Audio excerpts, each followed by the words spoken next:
Alright, we're reacting to Dr. Insanity's videos because he's got the best shit. It says cop runs into serial killer dumping body parts in the river. He almost got away with it, but by the title, I'm guessing obviously he didn't. So, yeah, let's see. Who are you? Stop right there. Go ahead and stop right there.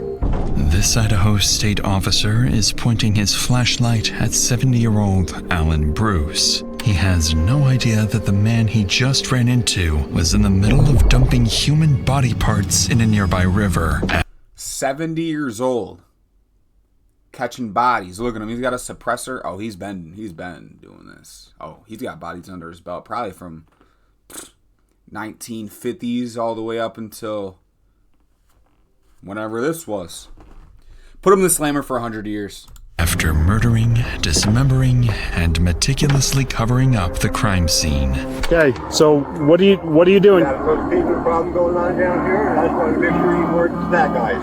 All right, so you're just trying to keep an eye on stuff then. Yeah, excuse me for if I got you excited. All right. After Alan walks away, it would take investigators days to discover exactly what he dumped in the river, leading them through a twisted maze of misleading clues and disturbing discoveries. And what might be the worst crime these small-town officers will ever uncover. Oh, it stinks bad. You can pick your friends and you can pick your nose, but you can't pick your family. There is no body found. He was reduced down to nothing.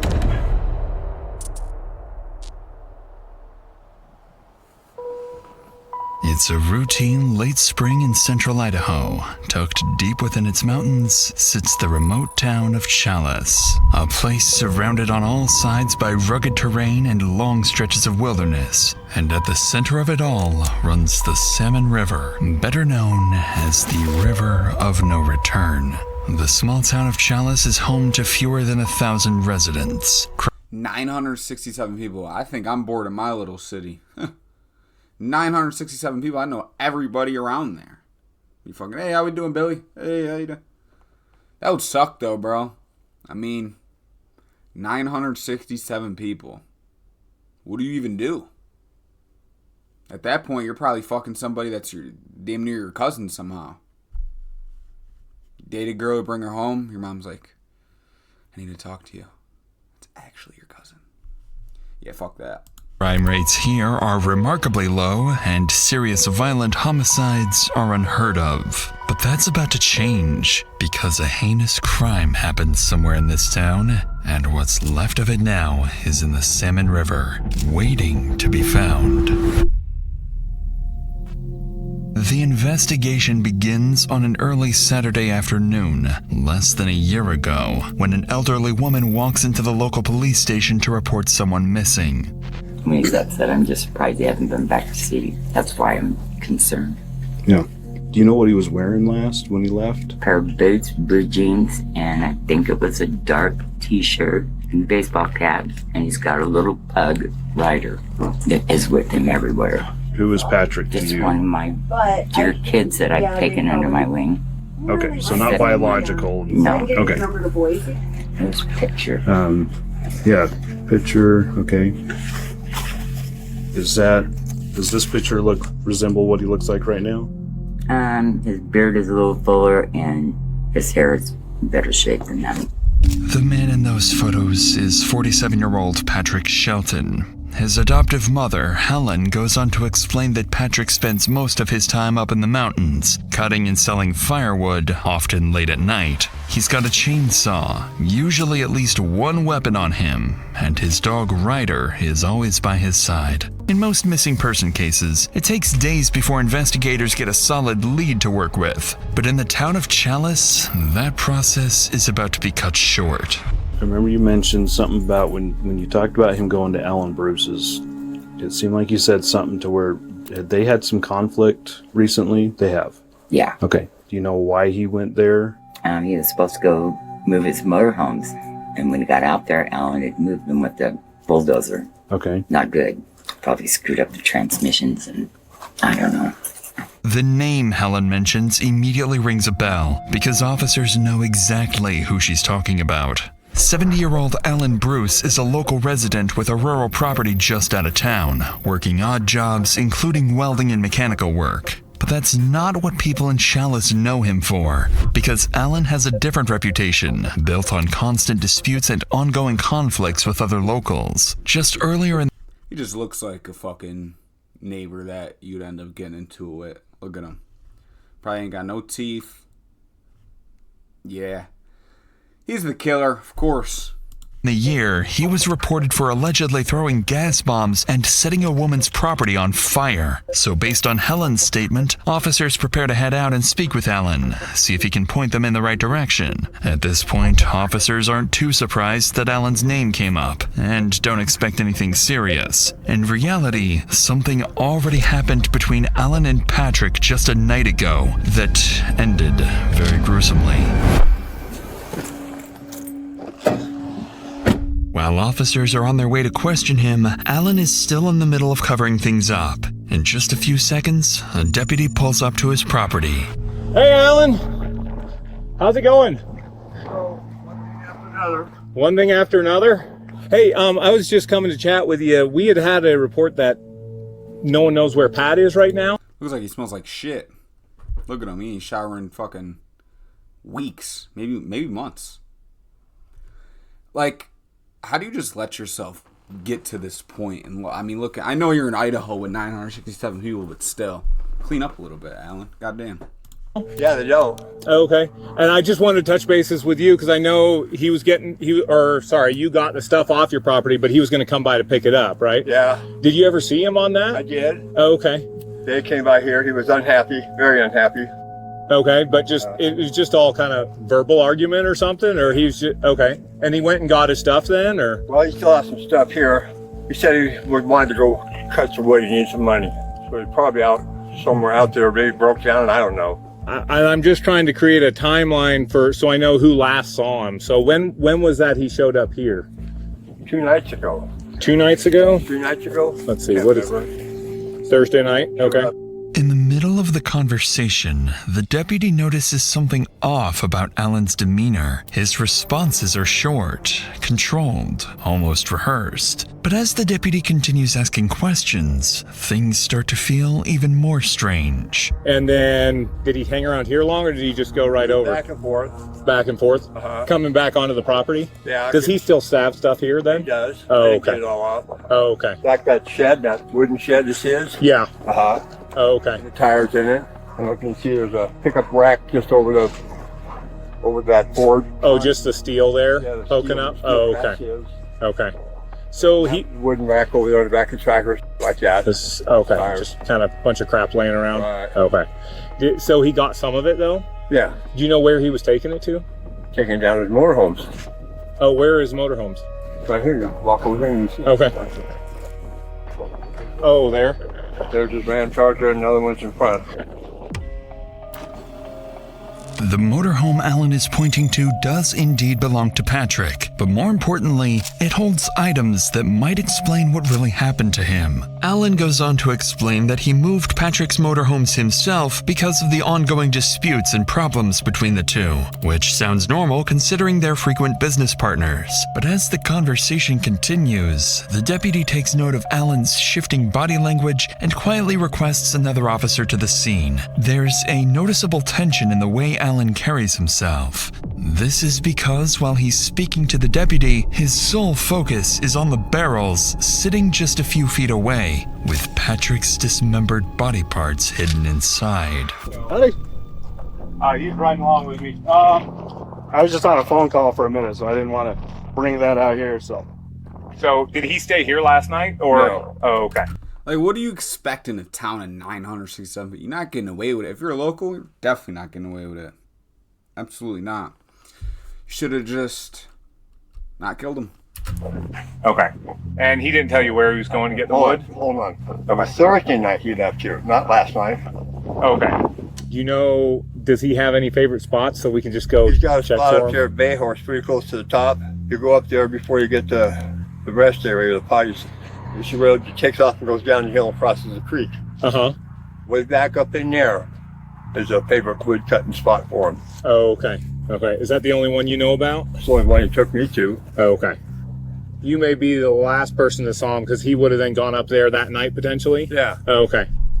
Notably, Alan's demeanor shifts once again. With a second officer on scene, he becomes more composed and careful with how he answers questions. Despite this noticeable shift, Alan provides deputies with something useful, a location where Patrick might be. The place he mentions is a remote area about 20 miles out, near the so-called River of No Return.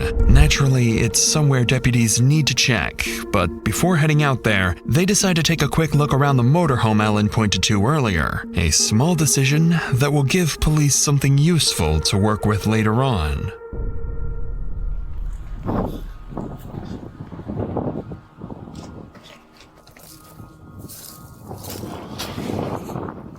The doors are ratchet strapped closed.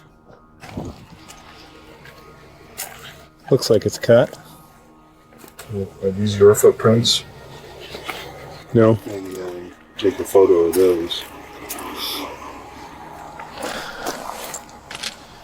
Yeah, that one looks open. That looks... I think it looks cut. If that is a deadbolt, but that's an additional... I'm assuming Alan had to access it to put it in neutral. Technically, you could be looking at unlawful entry.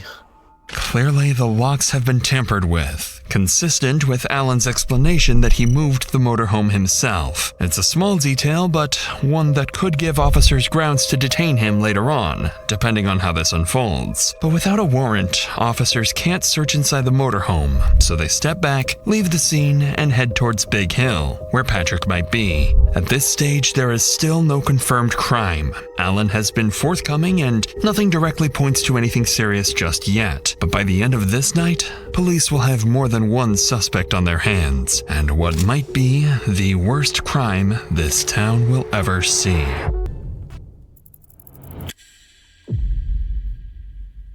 Roughly 2 hours later, deputies arrive at Big Hill where Patrick was known to frequent for cutting firewood. On the ground, deputies notice tire marks and begin following them, and as they continue along the trail, they spot something in the distance. A red pickup truck matching the description of Patrick's vehicle, with a damaged windshield. Hello? His windshield.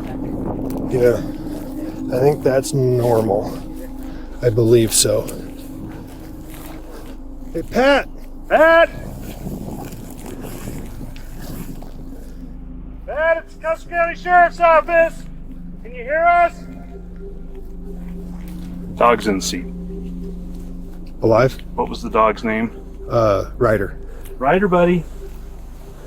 Ryder. It awake? No, it's not moving.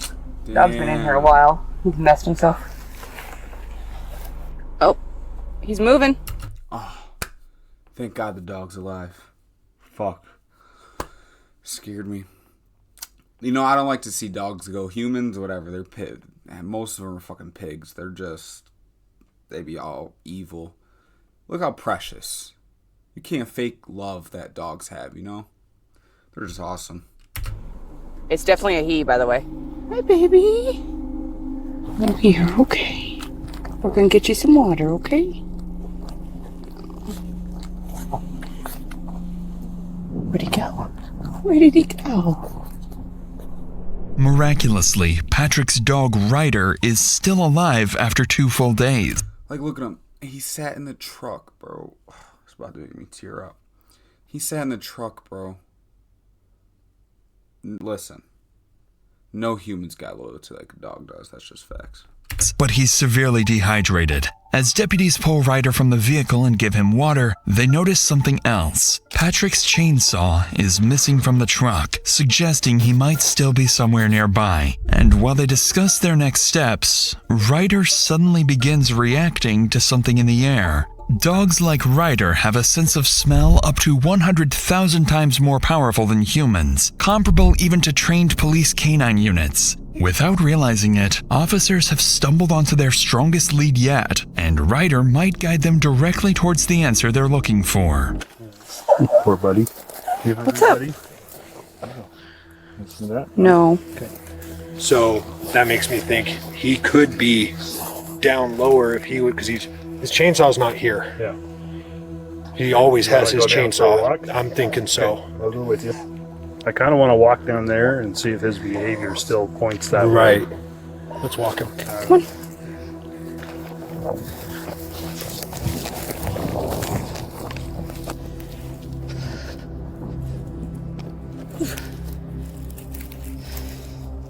Dude, you gotta give me a break. We can't go down that. That is a completely down. There is no angle to that. I'm arguing with a dog. As luck would have it, the dog picks up a scent, but can't pinpoint a specific location. The reason for that is something officers haven't realized yet, because there is no single place where Patrick might be. He's already been dead for 2 nights, dismembered with his own chainsaw, and scattered across the very mountains deputies are now searching. Some of his remains are already floating down the river of no return, just 20 miles from where they're standing. None of this is apparent to deputies yet, so they decide to take a closer look at Patrick's pickup truck for any additional clues. What they notice inside is very sketchy. Dark red staining across the interior, heavily soaked towels on the driver's seat, items marked with blood, and a discarded mail letter with the name Alan Bruce on it. Something violent. Like, okay. There's just no 967 people. Alan Bruce, who looks like a serial killer. Who else could it be? It's common. That's, bro. It's like these officers never been in the field before. Just go arrest him. Search his whole property. Like, come on, bro.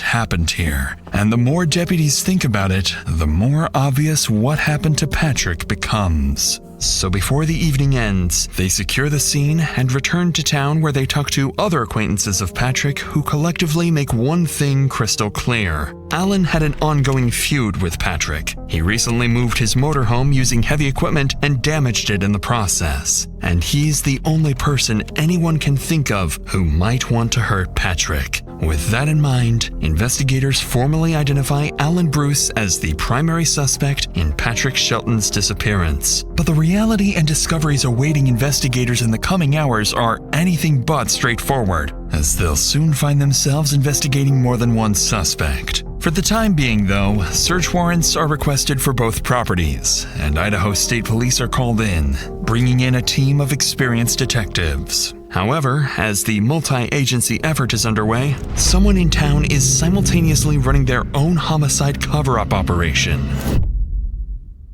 As night falls, Alan moves quietly, continuing to dump body parts and evidence in the river, and burning anything that could tie him to what he's done. At the same time, police's search and rescue units are mobilized, preparing to comb through the surrounding terrain for any sign of Patrick. Around midnight, Deputy Mike is sent to patrol near Patrick's truck, monitoring the area in case anything changes. A few hours into his shift, something does.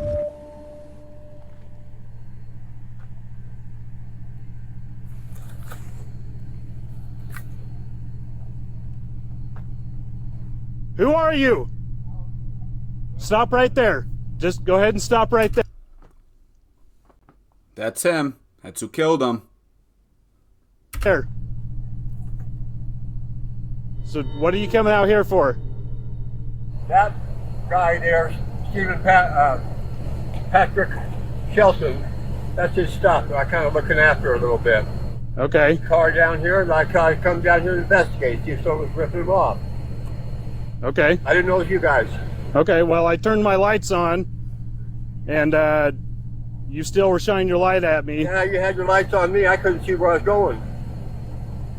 Okay, I'm saying I turned my red and blue lights on. Yeah. And you were still spotlighting me, and then I instructed you to turn it off.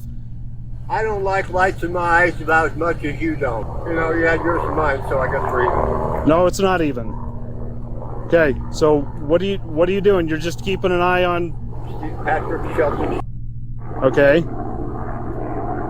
Got a little thieving problem going on down here, and I just wanted to make sure you weren't that guys. You having a little what problem? Thieving. What? Thievery. Thievery. Okay. Talk to Ethan Kelly about that. He'll tell you. Okay. All right, so you're just trying to keep an eye on stuff then. Yeah, make sure nobody's ripping shit off down here. Okay. So, excuse me for if I got you excited. All right. 270, 240. We can calm down on code 4. Bro. Did nobody tell this officer? I don't think nobody told him. Out here, in complete darkness, Alan Bruce suddenly appears. Nothing about this encounter adds up, because at this point, Alan isn't just the last person to see Patrick alive. He's been in a dispute with him, moved his motorhome after he disappeared, and now he's out here in the middle of the night claiming he's checking on Patrick's property and protecting it from theft. In reality, he came here to finish what he started, to destroy evidence he didn't have time to deal with earlier when deputies interrupted him. Worse yet, just minutes ago, he was at the River of No Return a couple miles away, disposing of what was left of Patrick. Deputy Mike doesn't know any of this yet, but this creepy encounter makes it clear that Alan knows something police don't. Unfortunately for him, this is where things begin to crumble, because coming back here tonight is the mistake that's about to collapse his entire cover-up operation. In the early hours of the following morning, investigators used the overnight developments and the encounter with Alan to accelerate the approval of search warrants. With everything they've seen so far, it's clear Alan knows something they don't, and they need to find out what that is. To do that, they put a plan in motion. First, get Alan off the property, search it, and if any hard evidence is found, bring him back and confront him with it. So while detectives get the search warrants approved, one deputy is sent to Alan's property with a simple objective: get Alan into the car and keep him away from the property to avoid destruction of any evidence. Alan, on the other hand, believes he's already taken care of all the incriminating evidence and that there's nothing left to find. When Deputy Kelly arrives at the lot, Alan has no clue how quickly his entire cover-up plot will come crashing down on him. Hey, Alan. How's it going? Hopefully your day's a little better than when I last ran into you. You said everything was... Well, your truck's still broken down, I guess, so maybe that's not the case. Doing all right? You just hop in the front there. Sure hope he turns up. He's got unfinished business. Yeah, he's still got stuff on your property too to get off too, huh? So I mean, y'all were getting along for a while there, but then what happened there even? He just started accusing you of stuff, or? Yeah. And there was nothing I could say to convince him that wasn't. Well, I appreciate you being available to just chat with them a bit more. They're the professionals. They've got questions I probably didn't ask you. Okay. Even as the deputy tries to subtly probe for more information, nothing useful comes out of it, and Alan sticks to his story. Interestingly though, Alan appears noticeably more relaxed, likely because he's confident that there's no way police can tie him to a crime. Roughly 30 minutes later, deputies and detectives arrive at the property. While Alan waits inside his car, the discovery of the evidence he failed to cover up starts with Patrick's motorhome.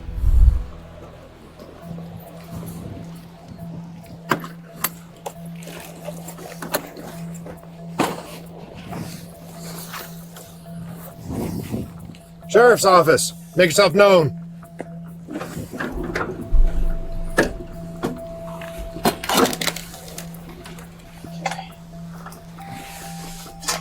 Ain't no way somebody was living in there. This shit looks monstrosity. Atrocious. Looks like a fucking rat cave. What this is. Got a gun case?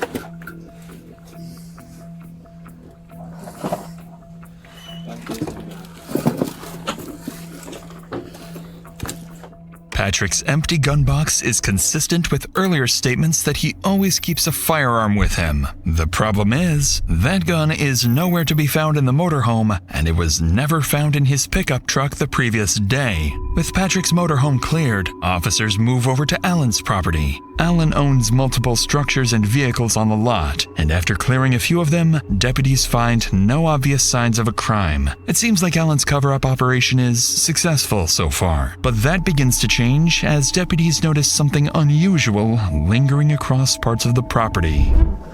Already did. Cool. Something stinks. Oh, it stinks bad. Just kind of pull that one down. So we're just gonna hold on this trailer till we can get keys. If he won't give us keys, then we'll go from there. But we need to hold on this until we get that. Probably in that freshly moved. Do we want to call out the cadaver dog? Let's go ahead and do it while we're here. We've got it cleared. It might be the best way to get something to hold him.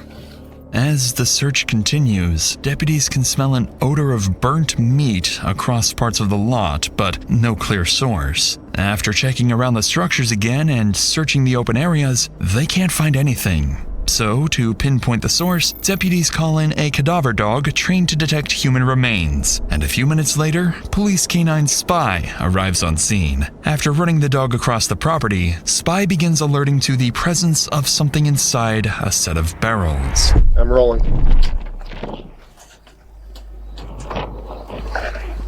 Cleaned out. Yeah. Okay, so let's start looking. Yeah. Yeah. No, we got our window.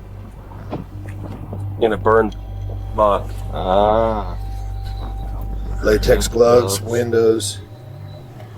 Mm-hmm. And doggy treats. I'm gonna get a backed up picture.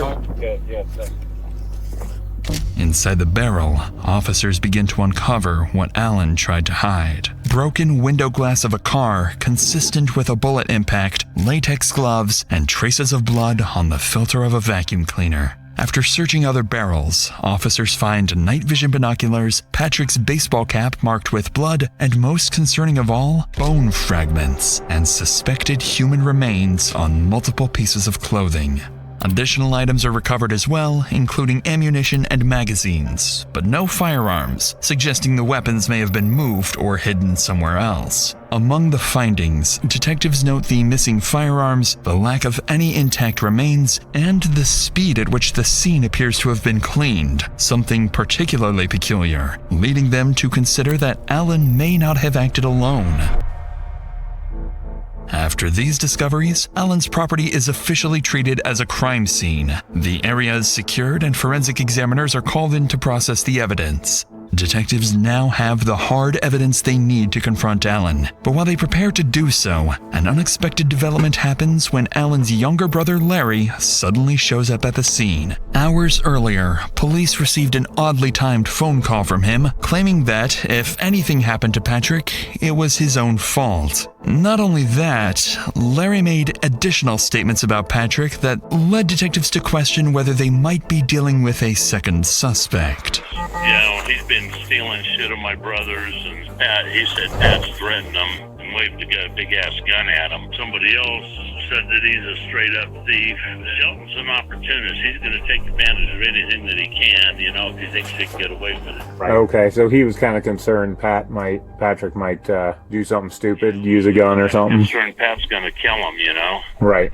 On the call, Larry made it clear that Patrick was the aggressor and the one who had been threatening Alan, leading investigators to suspect he might know more than what he shared on the phone. So naturally, their suspicions rise when he arrives at the search warrant scene unannounced. Once detectives begin speaking with him, Larry seems confident he can prove that Patrick was the problem. Howdy. How's it going? And you are? I'm Alan's brother. Okay, I'm Sergeant Tuttle with the State Police. So obviously, your brother got himself in a lot of trouble. That's what it sounds like. It's starting to rain. You want to go in the trailer? We can go sit in the trailer where we're not getting rained on. You said that Shelton?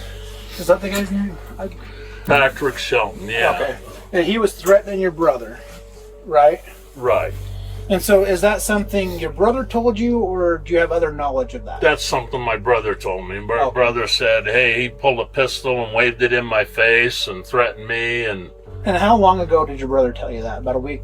That was probably about 2 weeks ago. Okay. If somebody was waving a gun at me, I'd probably be, wanting to have something to defend myself too, Right. But, my brother had been asking Shelton to move for months. Okay.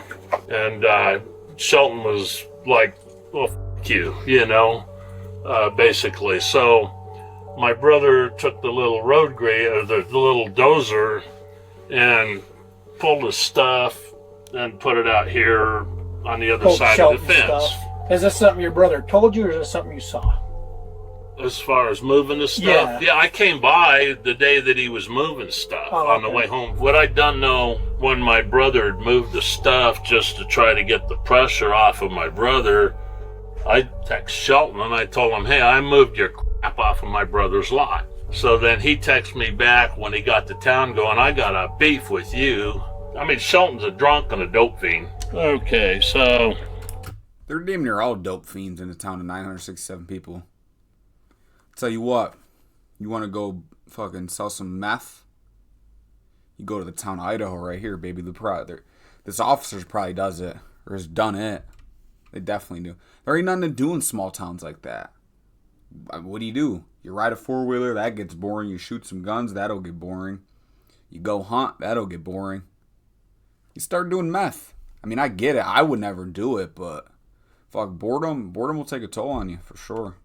So right here, I told him you're fucking up, not getting your junk off my brother's lot. That was off Alan's lot. That was May 3rd. Okay. He goes, I'm trying. I'm broke down, trying to get a ride. Then you said, never mind, I moved it for you. Give Alan back whatever you took it his. Yeah, he goes, who is this? Alan's brought the beef to me anyway. I don't have any of his. Well, Alan kept showing me pictures of stuff that was missing, where it was and missing, and Patrick was like one of the only people in here. So, Archie, I have a beef with you too. Okay. Let's put, bring your beef. We know who you are, drug addicts. Just remember, you me with all of us. And I'd taken pictures from the sheriff office parking lot, thinking that, well, maybe he'd think I'm a sheriff, and maybe he'd pack his, or leave Alan alone and get the fuck out of town, So I put, with me, with all of us, you'll lose. Best thing for you to do is pack up and leave Custer County and don't come back.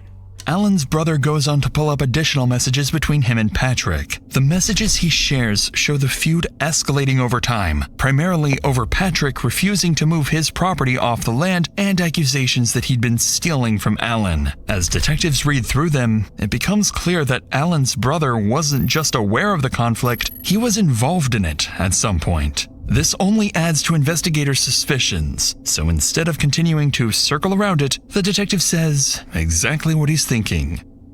Yeah, it's... And no sign of Shelton, though, huh? Find a body or anything? Or there's signs of Shelton, just not living signs of Shelton. One of the things I'm trying to wrap my head around is, I'm like, how did he do that by himself? He's not a very big guy. Like, how would he move things around without somebody helping him? Like, if he... Let's just say that if he shot Shelton and took him somewhere and dumped his body, who would he call to help him? I have no fucking clue. I mean, he wouldn't call me. His brother just shit his pants, 110%. He said. Right. That's what I'm saying. Does he have good friends that... I don't know. I don't know what he's capable of, I mean... Right. I don't know anybody that would help him move something, help him commit a crime, That's your brother, bro. You dumped the body with him, buddy. I mean, my wife would shoot me if I helped him, How long you been married? Since 2016. Yeah, she murdered you. 9 years. Yeah. Last night, she's like going, well, this and that, and what if it was Alan? What if he comes and kills us in our sleep, I was like, because, I mean, she was watching that Criminal Minds for a long time, after she retired from the DA, it's like, serial killers, Tell her, babe, it's Custer County. Don't worry about serial killers. When it's all said and done, everybody will know everything. You can pick your friends and you can pick your nose, but you can't pick your family. On that interesting remark, Larry shifts from defending his brother to no longer being certain, and begins to see things the way investigators do. With nothing else to add, police wrap up the interview with Larry, still uncertain of his involvement. Now they can finally turn their attention back to Alan, who's still sitting in the car, completely unaware of what's just been uncovered on his lot. At this point, investigators have enough to place Alan under arrest and pursue homicide charges. The problem is, they don't have a body, and they don't have a confession, both of which are critical in building a solid case, especially when it comes to proving exactly what happened and how. But with the evidence discovered on his property, this is their best chance to confront Alan directly and push for a confession. The stakes are extremely high. If Alan plays his cards right, a skilled defense attorney can create just enough reasonable doubt to get him out of this scot-free. Bro, there's no getting out of this guy. If he gets out of this scot-free, I have no faith in fucking... I mean, the justice system's cooked. That's common sense. There's no... We found it all, bro. You obviously dismembered him, so just... Either tell us or we're just going to give you 100 years. And if you do tell us, we'll give you 90. Like, come on, bro. We've got a cadaver dog hitting on other spots on the property that have bone fragments. And the only thing that dog is trained to hit on is dead humans. You know, there was only 2 people here that night, you and him. Right? There's nobody else that I can talk to. Can't find him.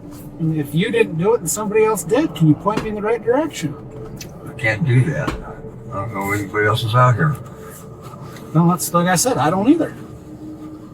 Even after hearing this, Alan continues his denial. But this is exactly why investigators brought him back to the property. It's a part of a strategy known as crime scene exposure. Experienced detectives use this technique to confront suspects with something directly tied to the crime, like the scene itself or key pieces of evidence. This creates psychological pressure, making it harder to maintain a lie, and often triggering unexpected reactions or slips in their story. So investigators take Alan out of the car and bring him back to the center of the lot, back to the very place where everything likely happened, to see if he will finally break. Well, we want to be able to tell the prosecutor you helped us every which way you could. I can protect my case and go to prison for the rest of my life. What? I don't know. I can't tell you what the prosecutor... I gotta go through the jury trial now. You don't have to go through nothing right now. Yeah.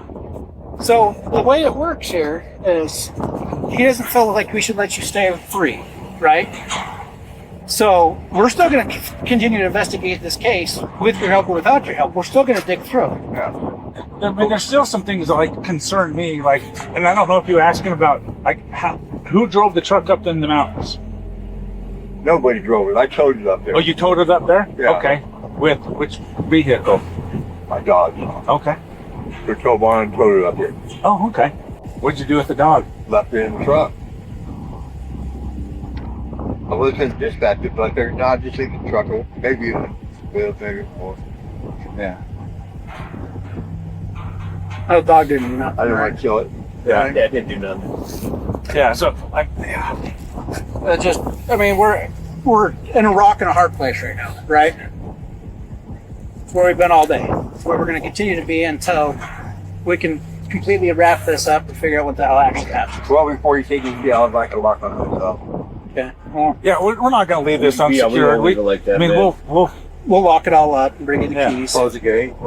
Yeah. But then call. I'm in trouble. Well, that's part of it, but you also destroyed some evidence. What did you? I don't know. I've never been in that situation. Alan. Dude, come on. Did you burn a body? Come on. Yeah, I did. And you didn't tell anybody. So, like, look at it from our point of view. You know, we gotta do the right thing for Patrick's family. You know what I mean? We gotta try to find that body. You know, we gotta do the right thing for his family. There is no body found. He was reduced down to nothing. Nothing. Did you chop him up? No. Give him 100 years. That's some Michael Myers shit right there. He said nothing. He was reduced to nothing. But he chopped his ass up. anybody. So, like, look at it from our point of view. You know, we do the right thing for Patrick's family. You know what I mean? We gotta try to find that body. You know, we gotta do the right thing for his family. There is no body found. He was reduced down to nothing. Nothing. Did you chop him up? No, I threw him in a burn barrel with a bunch of wood underneath him. And, yeah, I chopped him up. I took a chainsaw to him. Okay, where's the chainsaw? It's gone. It's Found gone. Did you throw it in the river? I got rid of it. Believe me, I burned it. You burnt the chainsaw? Yeah. Is it in the barrel? Yeah. And I've never chainsawed a body, but I think there would be like blood and skin and gristle and stuff, you know. Yeah, it was ugly. And so, like, where's that at? How did you clean that up? Took a shovel and rake, ripped up everything I could, walked it down with a hose and put Clorox on it. And the chainsaw's where? Keep the burn barrel and burned it last day. Alan finally cracks, admitting that he shot Patrick, dismembered him, and burned the body before disposing of the remains. With a confession now on record, investigators turn their attention to a critical question. Did Alan act alone, or is there something even darker he's still hiding? But before detectives can press further, Alan makes a surprising claim. He came up with that pistol. We're going to do it. And we're not arguing. We're not arguing that point. We're just trying to figure out like what you did with the body, how you did it, and where it's at. If there's anything left. Not much. Did you have any help with it? That's just where you shoot, shut up, and shovel. Do you see our point? I mean, what we're trying to do at all, Alan? I tried to hide it and get away with it. Yeah. And like I said, we're just trying to, you know, get some closure for his family and present the picture so that everybody understands why you did what you did. Said, you better pull the trigger. Mother things come up with the gun. At that point, it was me or him, but Despite Alan's claims that he killed Patrick in self-defense, it hardly explains the brutality and concealment that followed. Following this, Alan is arrested and charged with first-degree murder along with multiple additional charges. Later that day, dive teams and officers are sent to the river area where Alan claimed he dumped the remains. But despite extensive search efforts, nothing of evidentiary value is recovered.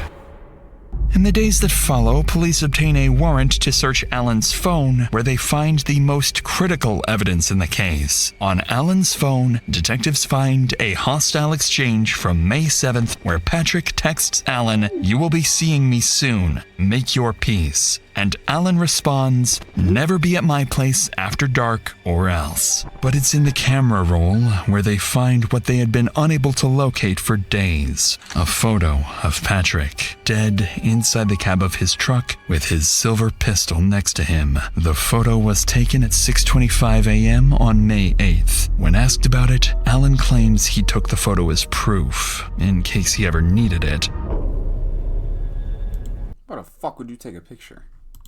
A couple months later, in July 2025, police receive a call from fishermen reporting a burn barrel floating in a different area of the Salmon River. Officers and divers recover the barrel and transport it for forensic examination, but no human remains or items linked to Patrick are found inside, likely because everything had already been destroyed or lost in the River of No Return. As for the missing firearms, investigators later uncover both the rifle and Patrick's silver pistol at the residence of an associate of Alan. The man claims Alan brought the weapons to him, asking him to sell them. And with no evidence tying his associates or his brother to the homicide or the cover-up, investigators determine that Alan acted alone.